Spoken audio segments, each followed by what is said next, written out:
বন্ধুদের সাথে বসে একটা রোমান্টিক মুভি দেখছিলাম। নায়ক নায়িকার আর রোমাঞ্চ শুরু হওয়ার পর বন্ধুরা সবাই প্রচণ্ড আগ্রহ নিয়ে তাকিয়ে রইলাম টিভির পর্দার দিকে। ঠিক তখনই আমার বুকের ভিতর থেকে একটা আফসোস, হতাশা দীর্ঘশ্বাস হয়ে বের হয়ে এলো। কি লাভ এই রোমান্টিক মুভি দেখে? আমার তো আর বউ নেই। অতঃপর টিভি বন্ধ করে দিয়ে বসে রইলাম। এরকম একটা রোমান্টিক সিনের সময় টিভি বন্ধ করাতে বন্ধুরা সবাই আমার উপর রেগে গেল, ইচ্ছে মতো গালাগালি শুরু করলো। কিন্তু আমি রিমোট দেইনি, দিব না কিছুতেই, আমার তো বউ নাই। এসব দেখে কি হবে আর? রেগে গিয়ে বন্ধুরা ইচ্ছে মতো মারতে লাগলো। মারছে মারুক, কি হবে? মার খেলে আমার তো আর বউ নেই যে আমি মার খেলে কান্না করে চোখ মুখ ফুলিয়ে ফেলবে। রাতে বাসায় গিয়ে বিছানার উপর উঠে লাফাতে লাগলাম। আমার লাফালাফির শব্দ শুনে আব্বা আম্মা ছোট বোন নিশি ছুটে এলো। ততক্ষণে আমি খাট ভেঙে ফেলেছি। তখন আম্মা বললেন, কি করলি এটা তুই? নতুন খাটটা ভেঙে ফেললি কোন আক্কেলে? তখন আমি বললাম, কি হবে এত বড় খাট দিয়ে? আমার তো আর বউ নেই। তখন আব্বা বললেন, হারামজাদা, জুতা পিটা করে আমি তোরে মেরেই ফেলবো। তুই আমার নতুন কেনা খাট ভেঙে ফেললি, আবার বউয়ের কথা বলিস। তখন আমি বললাম, মেরে ফেলেন আব্বা, বেঁচে থেকে কি লাভ? আমার তো আর বউ নাই। রাগে গজ গজ করতে করতে আব্বা রুম থেকে বের হয়ে গেল। আম্মা এসে আমার কানের উপর একটা চড় মারলেন।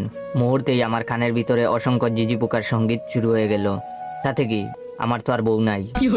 তখন আমি আমার আম্মাকে বললাম, আম্মা এই কানেও একটা দাও, আমি বয়রা হয়ে যাই। আমার তো আর বউ নেই যে তার কথা শোনার জন্য আমার কান থাকা দরকার হবে। মা বাগিনীর মতো হুঙ্কার দিয়ে ছোট বোন নিশিকে নিয়ে চলে যায়। বউয়ের কথা ভাবতে ভাবতে ঘুমিয়ে গেলাম। সকাল হতেই নিশি ডাকাডাকি শুরু করলো। অফিসে যাওয়ার জন্য 8টা বেজে গেছে। আমি প্রতিদিন আমার ছোট বোন নিশিকে স্কুলে নামিয়ে দিয়ে আমি অফিসে যাই। তো আজকে আমি আমার ছোট বোন নিশিকে বললাম, নিশি আজকে তুই একা একা যাস স্কুলে, আমি আর অফিসে যাব না, মেইল করে রিজাইন দিয়ে দিব। তখন নিশি বলল, কেন ভাইয়া, কি হয়েছে তোমার? আমি বললাম, কি লাভ চাকরি করে, আমার তো আর বউ নেই যার জন্য ইনকাম করা লাগবে। তখন ছোট বোন নিশি গিয়ে আব্বাকে বলে দিল কথাটা। এখন আমি আমার রুম থেকে শুনতে পাচ্ছি আব্বা আমেনা খালাকে বলছে বাগান থেকে শক্ত দেখে একটা গাব গাছের ডাল নিয়ে আসতে, আজকে আমার বিয়ের স্বাদ মিটিয়ে দিবে আব্বা। অবস্থা বেগতিক দেখে না খেয়েই বের হয়ে গেলাম কোনো মতো রেডি হয়ে। অফিসে ঢুকতে সুন্দরী রিসেপশনিস্ট মিস রূপা বলল, কি ব্যাপার জয় সাহেব, আপনি আজকে স্যান্ডেল পরে অফিসে এলেন যে, আবার উল্টো শার্ট পরা?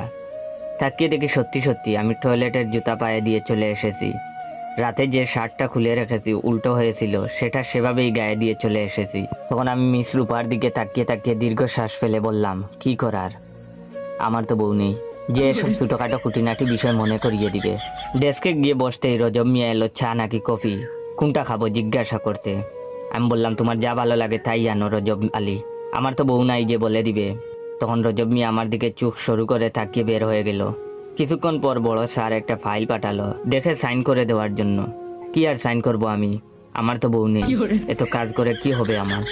এটা হচ্ছে ভিডিওর প্রথম পার্ট। দ্বিতীয় পার্ট চাইলে আপনার 15 জন বন্ধুকে শেয়ার করে দিবেন। আর এই ভিডিওতে 20,000 লাইক না হলে আমি দ্বিতীয় পার্ট দিব না। তখন বলবো দ্বিতীয় পার্ট দিয়ে কি হবে, আমার তো বউ নাই। ধন্যবাদ।